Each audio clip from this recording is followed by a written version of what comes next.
Hey everybody, it's Neil and check out what I have here. I have this remover spray adhesive remover. So if you're getting like sticky goopy stuff on anything, it looks like it can be it'll clean for grease, car decals, stickers, gum, tape, pretty much anything you get sticky stuff on. This is going to be the kit to help remove it.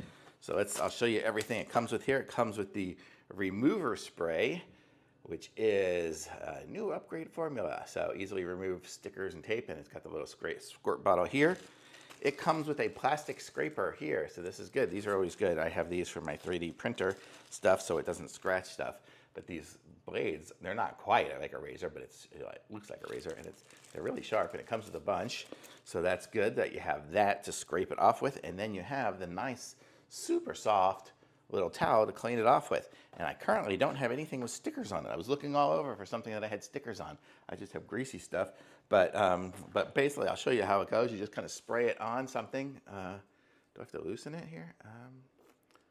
Let me see. How do I set it to go? There, it's got a little safety button on there.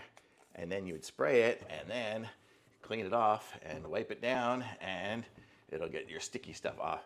Kind of smells a little bit like some of that goof off or those things there. I guess it's using the same sort of technology that those have, but that's kind of how it works, and super cool and very nice. And then I can go and push this little button back again, and now it locks it in place again. So pretty cool. I like this. Thumbs up.